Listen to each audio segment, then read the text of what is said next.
Hello and welcome. It is Tuesday, July the 5th, and this is the Greenbrier Valley Church of the Nazarene with your daily devotion.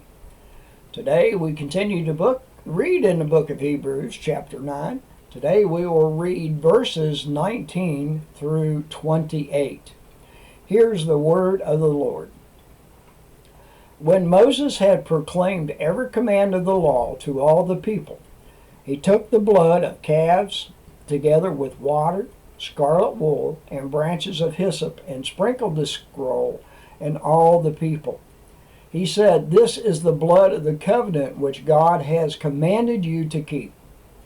In the same way, he sprinkled with the blood both the tabernacle and everything used in its ceremonies. In fact, the law requires that nearly everything be cleansed with blood, and without the shedding of blood there is no forgiveness. It was necessary then for the copies of the heavenly things to be purified with these sacrifices, but the heavenly things themselves with better sacrifices than these. For Christ did not enter a sanctuary made with human hands that was a copy of the true one. He entered heaven itself, and now to appear for us in God's presence. Nor did he enter heaven to offer himself again and again, the way the high priest enters the most holy place every year with blood that is not his own. Otherwise, Christ would have had to suffer many times since the creation of the world. But he has appeared once for all at the culmination of the ages to do away with sin by the sacrifice of himself.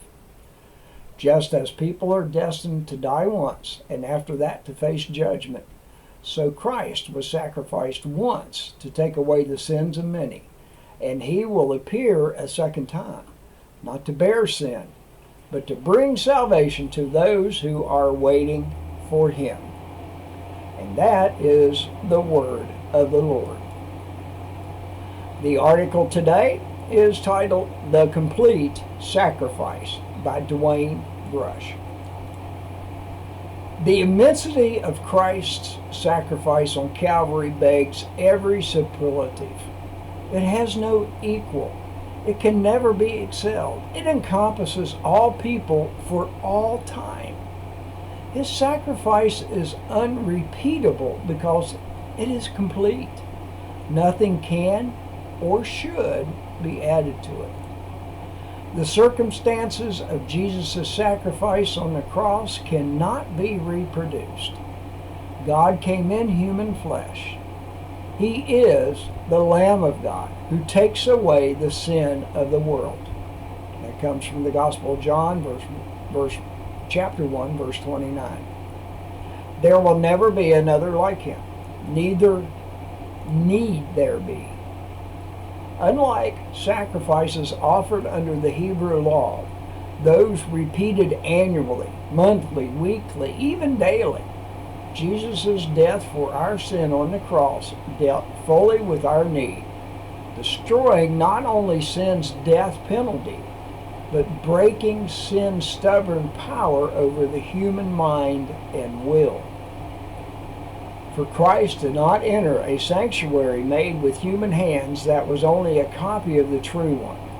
He entered heaven itself, now to appear for us in God's presence. Today, we join with multitudes around God's throne and sing, "Worthy is the Lamb, who was slain to receive power and wealth and wisdom and strength and honor and glory and praise." And that comes from the book of Revelation, chapter 5, verse 20. The hymn is "And Can It Be" by Charles Wesley. Amazing love, how can it be that thou, my God, shouldst die for me?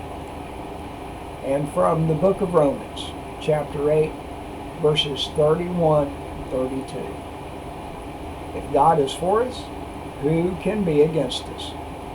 He who did not spare his own son, but gave him up for us all, how will he not also, along with him, generously give us all things? That is your daily devotion for Tuesday, July the 5th. Have a blessed day.